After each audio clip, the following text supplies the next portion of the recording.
Hello, good morning, friends. Today we are going to learn future continuous tense. म्हणजे पहा, future continuous tense म्हणजे अपूर्ण भूतकाळ किंवा चालू भूतकाळ. आता बघा मित्रांनो, आपल्याला इंग्रजी यायची असेल परफेक्टली तर आपल्याला टेन्स फार महत्वाचे आहेत. टेन्स आले पाहिजे आणि टेन्स टेन्स नाही आले तर आपण एखादं वाक्य बोललो तर ते वाक्य बरोबर आहे किंवा चूक आहे हे आपण सांगू शकत नाही. त्यामुळे आपण बोलत असताना हे वाक्य कोणत्या काळातलं आहे हे जर आपल्याला समजून घ्यायचं असेल तर आपल्याला टेन्स येणं फार महत्वाचं आहे. मित्रांनो, माझे जवळपास 100 ते 150 व्हिडिओ आहेत सध्यापर्यंत.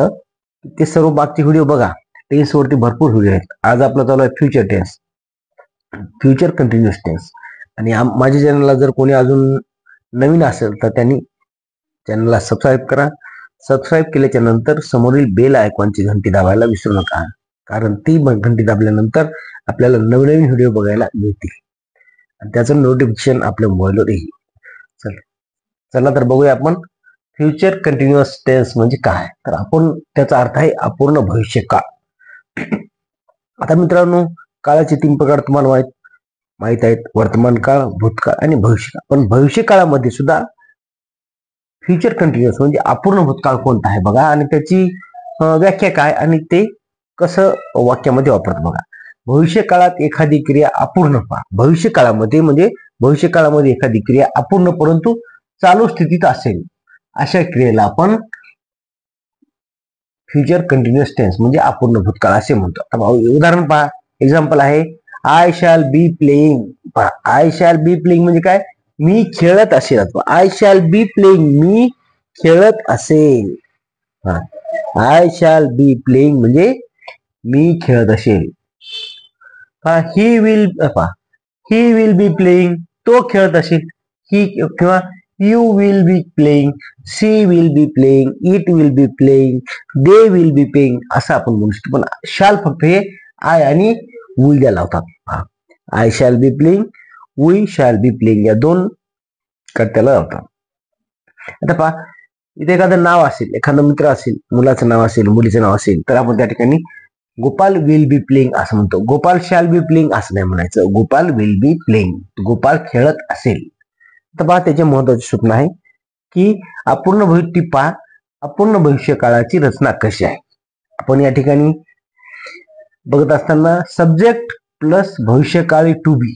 पहा, भविष्यकाळाचं टू बीचं रूप plus present participle plus object. पहा, तुम्हाला सब्जेक्ट म्हणजे माहिती आहे मुलांनो, कर्ता, कर्म, क्रियापद.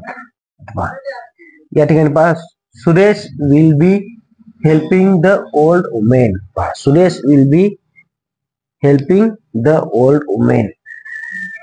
तर पुढे पहा, अपूर्ण भविष्य काळामध्ये कर्त्यानंतर काळ व कर्ता यानुसार योग्य ते भविष्यकाळी टू बी चे रूप वापरतात. पहा, काळ कोणता काळ आहे त्यानुसार व कर्त्यानुसार या ठिकाणी आपण टू बी चं रूप वापरत असतो.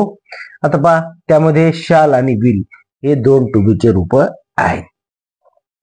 भविष्यकाळी टू बी च्या रूपानंतर घडत असलेल्या क्रियेचे, भविष्यकाळी टू बी च्या रूपानंतर ते पहा, भविष्यकाळ टू बी चं विल बी आहे, त्याच्यानंतर प्रेझेंट पार्टिसिपल वापरतात. हे प्रेझेंट पार्टिसिपल कोणता आहे या ठिकाणी? Helping. It is a present participle. आता पहा, उदाहरण पहा, दे will be waiting for me. इथं हे टू बी चं रूप आहे भविष्यकाळी विल बी, आणि त्यानंतर प्रेझेंट पार्टिसिपल आहे वेटिंग. हे आपण लक्षात घेतलं पाहिजे.